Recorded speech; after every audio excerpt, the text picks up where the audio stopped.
Such a positive first half. How do you explain how that turned into what I believe is Rangers' heaviest defeat in Europe? Well, it's very hard to.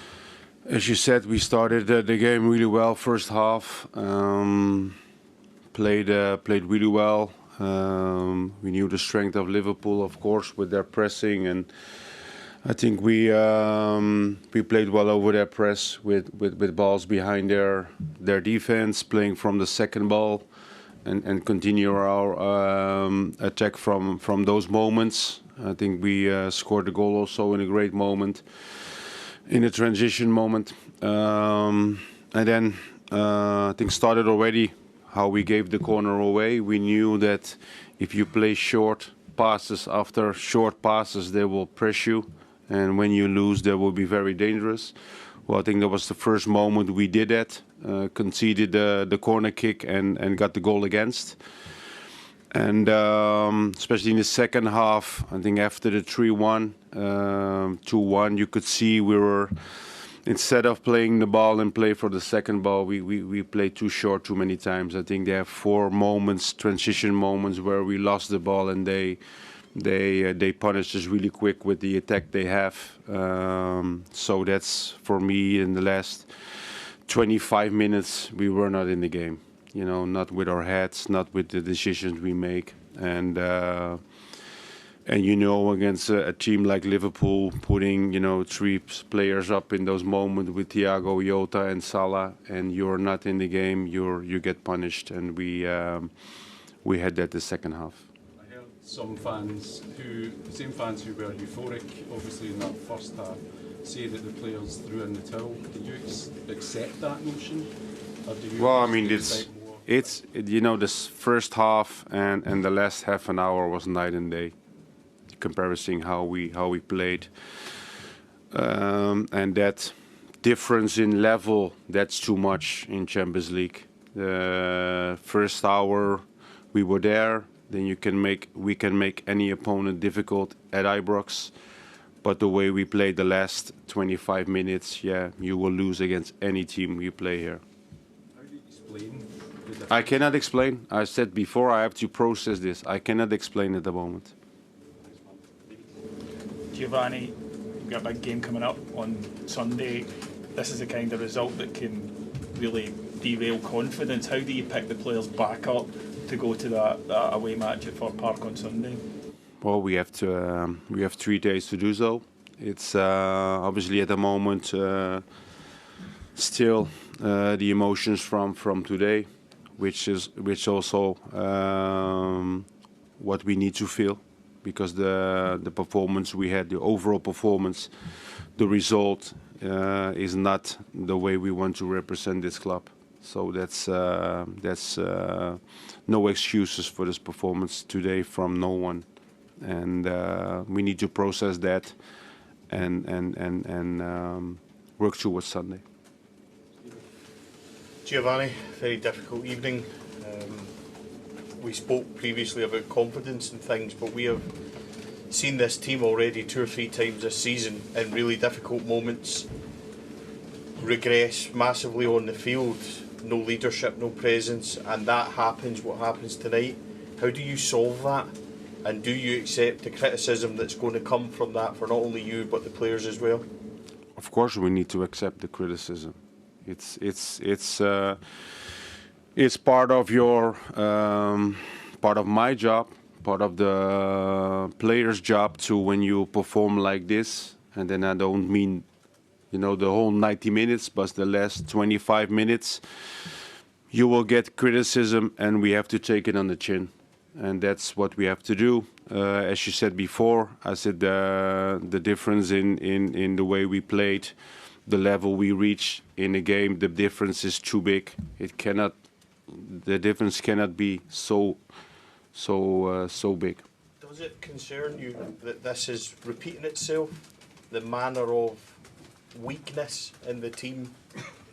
We've had 2 4-0 defeats already this season, then this one tonight. Yeah, it is, yeah. How do you solve it?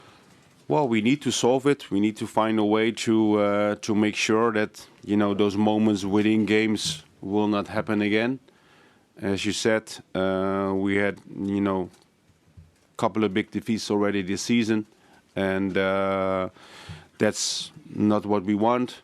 And that's also we need to work on in the future, because again, in the league, it's important games. There are a lot of big games still coming until the break. So we need to improve our performance and keep our level, keep our focus for the 90 minutes. Because if you lose focus, as I said before, against any team, but especially teams with the quality Liverpool has, you will get punished just as quickly as you saw today.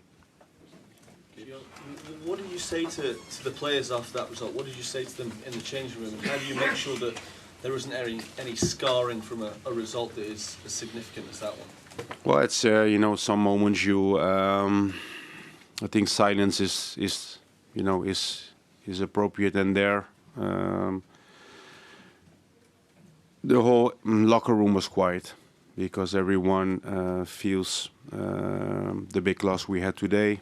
And sometimes when the emotions are very high, it's better not to speak and process the game and pick it up tomorrow. Stephen will do Martin, and we'll do Jordan.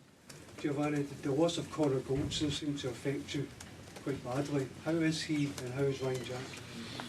Well, both weren't good, because they couldn't continue. For Connor, he felt something in his muscle, so we have to wait and see what exactly the injury is. But I think he will be out, and the same for Ryan. So we have to wait tomorrow and assess their injuries and how long it's going to be when they're back. Giovanni, the scoreline's obviously sensational, but maybe the nature of what happened in the second half is the real storyline. 5 goals conceded in 20 minutes, and it's happened in the Champions League. It's happened a couple of times at Parkhead. These cluster goals where the heads go down. Is your squad mentally strong enough to deal with the rest of the season to win the title? Well, I think we are. We have to change our mentality. That's for sure, because we can be very strong, as we showed today, but when we are not there mentally, then our levels drop really, really quick, and we also perform, way less than we should do, and that's something we need to avoid for the future in this this competition, but also in the league. It's definitely a thing we have to improve if we were to be successful this season. Giovanni, the 3 substitutes you brought on for your attacking players, I think they're all warming up just before the third goal went in. You still put them on after that. Is it, in hindsight, is there an argument that, looking back, you could have maybe condensed the team to try and... Yeah, they were already ready to go on the pitch with 3-1, because we need to have something out of the game. And then we're playing with 3 strikers. Of course, you are technically very strong, but they can defend as well. It's not that they're defenders and only attack, and that's what cost us the transition moment we had as a team. Not only the strikers, but you defend as a unit. You see many times, and I see many games. Also, Liverpool played, and at moments the opponent is defending with almost the whole team. We could see that against Arsenal on the weekend. Those moments against these teams, you have to defend with everyone. So it doesn't mean you put 3 strikers if you cannot defend as a unit. But of course, we were looking with this, with the substitution with 3-1 to find, we can have some freshness up front. With the runs we had, and as I said before, the runs behind the defense was so important for our game today. And